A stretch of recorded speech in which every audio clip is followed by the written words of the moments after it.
Einstein's thought experiment. The bus and the clock. Full video script 4 to 5 minutes. Language: English. Tone: educational plus engaging. Clapperboard. Scene 1. City street. Calm voiceover. Have you ever wondered what time really is? We use clocks every day, but what if I told you that time doesn't tick the same for everyone?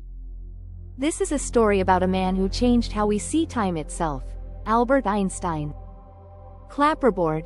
Scene 2. Black and white image of young Einstein. Soft music. In the early 1900s, Einstein wasn't yet a famous genius. He was a young man with a job at a patent office, and a head full of wild ideas. One of his favorite ways to think was through thought experiments, imagining strange but logical scenarios to explore the laws of physics. One day, he imagined something simple: himself, sitting on a bus. Clapperboard. Scene 3. Animated Einstein on a bus. Gazing out, Einstein pictured himself riding a bus moving very fast, not just city speed, but near the speed of light.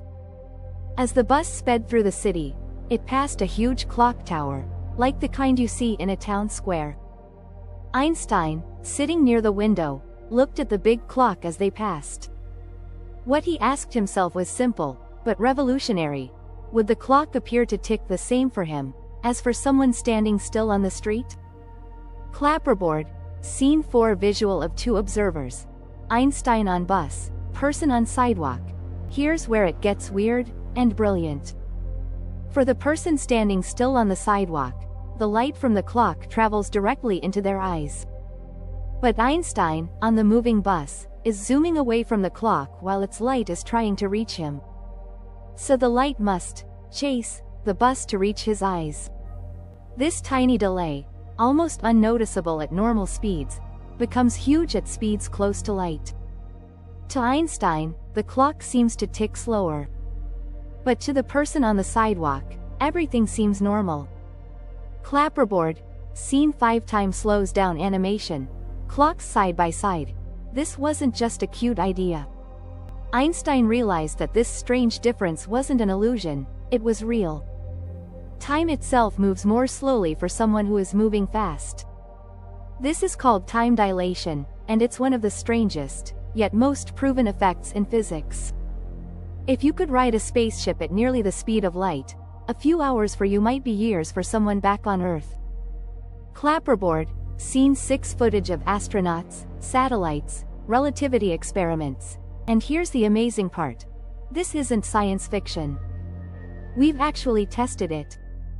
Astronauts on the International Space Station age just a tiny bit less than people on Earth, because they're moving faster. Our GPS satellites even have to correct for time dilation, or their location signals would be wrong. Einstein's bus wasn't just an imaginary ride, it was a path into the truth of the universe. Clapperboard. Scene 7. Cosmic visuals, stars, galaxies, time bending. So what is time? It's not a fixed tick-tock across the cosmos. It's flexible. It bends. It stretches. It depends on motion and gravity. Thanks to a young man on an imaginary bus, we learned that time is relative, not a constant rhythm, but a mysterious fabric we're all moving through. Clapperboard. Scene 8. End scene. Young Einstein looking up at the stars. All from a simple question: what would I see if I were riding a bus past a clock at the speed of light? Sometimes, asking the right question can change the universe. Clapperboard. Closing text slide. Inspired by Albert Einstein's theory of special relativity, time is not absolute. It's relative to motion.